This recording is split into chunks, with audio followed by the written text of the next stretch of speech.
So I think the 15 minutes that we have now is a perfect platform to begin to think these questions through while interrogating our panelists for the presentation today. And I could start off with just something real quick for each of the panelists. I'll direct the question to them, but then hopefully we can get a conversation going on addressing the points that were just raised. So, I mean, excellent set of presentations, all of them touching on the importance, you might even say imperative, to better integrate our thinking across disciplines, right? The cross-cutting point that really strikes me is this notion of thinking of systems, coupled human nature systems, social ecological systems. This is all language now being used by the NSF and other organizations. And we're clear about that. But the other cross-cutting theme is the challenge of dealing with the basic science and getting that data going and building your experiments while also trying to be civically engaged, the science policy interface. So my question for you three is, in the pie chart of your time, to continue doing excellent basic science, how much of your time is being dedicated to sort of science communication and the science policy interface? And I realize, you know, the more you do that, the less you have for the basic science. So the question for us to ponder is, what kind of support can you use to be able to do that kind of research translation, to be able to meet the mission of our campus to become more of an engaged university? What kind of help would you need? Let me just offer one thought that's a little bit related to that. It has to do with the nature between basic and applied research. And I think there's a premise that the basic researchers feed their way into the applied researchers and then up into societal benefit. I don't think it actually works that way a lot of the time. I think you identify a societal goal, like arms control or something, and then that motivates fundamental science like seismology. So, I mean, I think it's a two-way street. So I don't think there's any harm to the basic sciences by identifying interdisciplinary themes, because they will necessitate basic sciences that you know has societal value because it feeds into a theme. So I don't think anyone should feel threatened by an interdisciplinary focus in that way. Now, as for how I run my group and so forth, the split of my time, I have to say I do feel rather stretched away from basic stuff, kind of a regret of moving on in my career. But I have people who work under me that keep that going, so that it's a partly. But yeah, there's a lot of basic science that goes on in our work at Scripps and in my work. So I don't see. Good, that's it's all pretty nicely mixed. And you guys chime in. Yeah. Maybe. Did you want to go first, or do you want to wait? Well, sure. Well, just let's give the panelists the prerogative to say a few words, and then we'll go to the audience. Sure. I'll just chime in. I'll say I probably spend less time than I should communicating with the public about the results of my science, and that's just because of the many demands that we have in our time. So I think, in some ways, it's valuing those contributions would probably help the most, and encouraging me to make that leap. I find myself spending more and more of my time communicating, and I think technology can really help us. Webinars and other vehicles where we can, I can sit in my office and talk to many, many people around the world.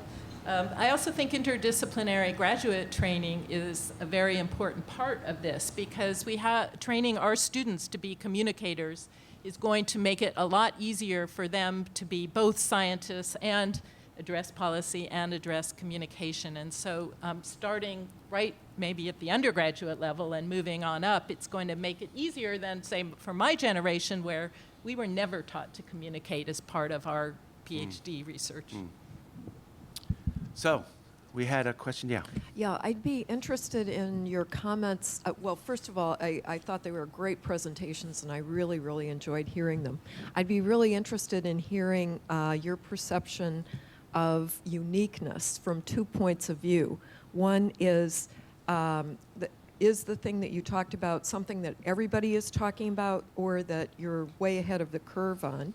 And then uniqueness from the point of view of UCSD. Are we uniquely able to address this compared to other institutions? Maybe go down one at a time. Yeah, with respect to the emissions question assessment, there's a lot going on in different communities, but we are uniquely positioned here at UCSD in several important respects. First of all, we're the one state that has a cap and trade system in place, so we have a kind of a responsibility to our state to improve this technology. There's interaction with the California Air Resources Board on the same question of how to do this better. So yeah, there's special role for us in California to play a leading contribution. I should say also that the expertise in greenhouse gas measurements and aerosols runs very deep here at UCSD. And the links to the numerical side of the problem are I think what still needs to be developed, but we have all the building blocks here, and probably if we build from that, we'll be in really top of this problem. And as I said, we have a great opportunity to use this expertise locally. So I think that there's a lot of interest globally in the responses of both species and ecosystems to environmental change. I think this is something that there are lots of people working on fruitfully here at UCSD. I would say that we probably have, yeah. Can everybody hear okay in the back? You might No. have to speak up just a little bit. Okay, I'll try to speak up more. Sorry, I have a cold. I'm a little quiet today. But I think that there's an area in which I think we need to work a little bit, and that is on the ecosystem side. So we're relatively limited here at UCSD in our expertise in some of these areas like soil biogeochemistry and ecohydrology, and climate modeling even. We sort of have one or two people we can point to, but their time is spread very, very thin. So I think we do need to leverage our strength that we have in understanding biological systems, but also I do think we need to fill some of those disciplinary gaps in order to make progress on these important issues. Okay. As far as the deep sea, we have a lot of scientific expertise based at Scripps. We have wonderful economics expertise in the econ department, and they're growing more and more interested in this problem. We have people at IRPS and the Rady Business School interested in this problem, so I think but I would love to get the theater and dance department and the art departments and some of the other departments interested in this problem because film and so on, because there's a wealth of opportunity out there in terms of the deep sea. Other questions?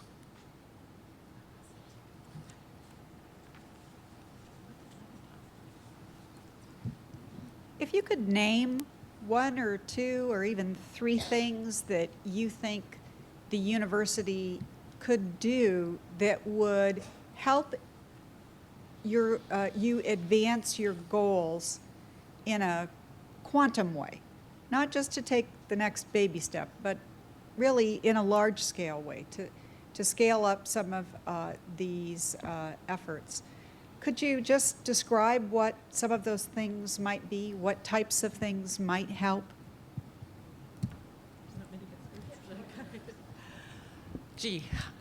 Well, a giant $50 million endowment would be a great start. Okay, besides money. You're talking about institutional support. I think that encouraging us to work across disciplines and taking away some of the barriers that exist to do that right now would help. And that involves things like teaching credits and degree programs and where your degree is from. And, there's a whole host of, a lot of siloing that goes on. And removing those barriers in a way that provides incentive to faculty, incentive to students, and makes it easy rather than difficult to work holistically, I think would be a great start. My perfect dream wish would be an Institute of the Environment that brings together all of these different disciplines from across campus and provides exactly teaching credit, an integrated undergraduate and graduate program. That would be the dream. That would be what I would love to see come out of this process. I endorse both those. I'd like to suggest one other thing that I think could be strengthened here, and that's somehow the institutional support for postdocs. And in some ways, the real engine of pushing forward nuts and bolts on some of these problems requires depth of activity at that level. And I feel like that needs to be recognized at a higher level. And And particularly postdocs that are somehow spread between like engineering and other program scripts and chemistry, and somehow to make that more seamless. That would help. Okay, there was a question in the back.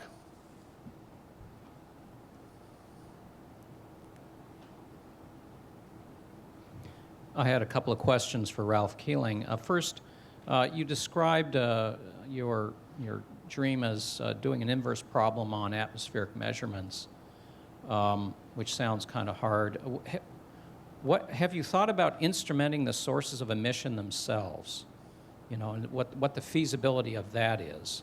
And then second, I was just curious to know why you went with a commercial solution for this EarthNet, Earth observing system, as opposed to, a national consortium or a research and academic-based approach.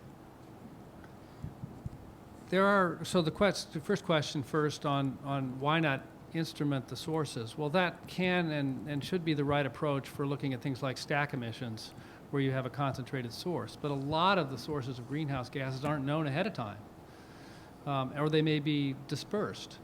They may be related to agricultural practices. How do you instrument emissions of nitrous oxide from agricultural practice? You're going to put a sensor in every square meter? Of course not. So you have to disperse them around and then somehow make an inference from the atmospheric motion. So, it's application dependent, but there are many applications where you want to see at a larger scale what the emissions are, and the efficient way to do that and get it right is with an atmospheric inverse approach. Right, but when it comes to measurement, there's always a near field, far field, aspect to it, and people walk around with cell phones.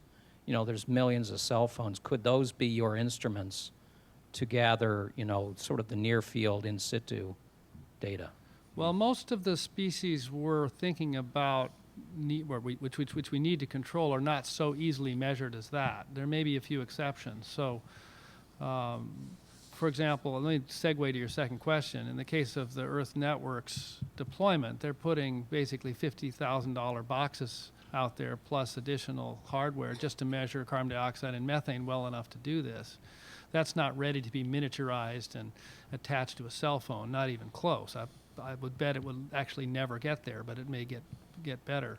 As to the history of that particular program, Earth Networks approached us with an interest in this, thinking that they were going to take an early lead in kind of environmental information process, and greenhouse gases might be the interesting entry point into that. So it's not by any means the only thing we are doing and that's happening nationally or at our institution or elsewhere. It's just it was an interesting example that I pointed to, not because it was representing the main thrust overall. Thank you.